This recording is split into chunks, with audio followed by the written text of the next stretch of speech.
ಸಾ ಅನ್ನೋ ಹೆಸರಲ್ಲಿ ಯಾರಿದ್ದಾರೆ ಅಲ್ಲಿ? ಸರಿತಾ ಅಥವಾ ಸಾಗರ್, ನಿಮ್ಮ ಹೆಸರಲ್ವಾ? ಸವಿತಾ, ಬನ್ನಿ.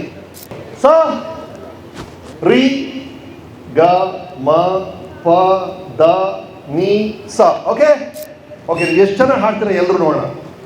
ನಾನು ಇವ್ರ ಮೇಲೆ ಕೈ ಇಟ್ಟ ನೀವು ಸ ಅಂತ ಹೇಳ್ತಾನೆ ಇರ್ಬೇಕು, ನಾನು ಕೈ ತೆಗಿಯೋವರೆಗೂ. ರೆಡಿ? ಓಕೆ.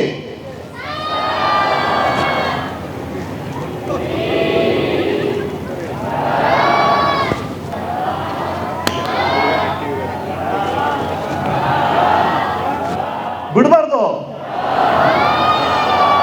ಎಷ್ಟು ಉಸಿರು ಹಿಡಿತೀರ ನೋಡೋಣ. Very good. ಸಾ ಅಂದ್ರೆ ಸಂಪತ್ತಿನ ಗುಟ್ಟು, ಜಾಣ್ಮೆಯ ಉಳಿತಾಯ ಅಷ್ಟೇ. ನೀವು 100 ರೂಪಾಯಿ ಸಂಪಾದಿಸಿ 120 ರೂಪಾಯಿ ಖರ್ಚು ಮಾಡ್ತೀರಾ ಅಂದ್ರೆ ಅದಕ್ಕಿಂತ ದೊಡ್ಡತನ ಇನ್ನೊಂದಿಲ್ಲ.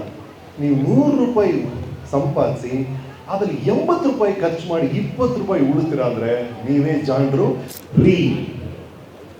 ರೆಕ್ಕೆ ಕಟ್ಟಿ ಹಾರುವಂತ ಖರ್ಚುಗಳನ್ನ ಕತ್ತರಿಸಿ ಬಿಸಾಕಿ. ಖರ್ಚು ಅನ್ನೋದು ತಗೊಳ್ಬೇಕು, ಬೇಕಾದ್ರೆ ನಡೀಲಿ, ಬೇಕಾದ್ರೆ ಓಡ್ಲಿ, ಆದ್ರೆ ಹಾರಕ್ ಬಿಡಬೇಡಿ ಖರ್ಚುಗಳನ್ನ.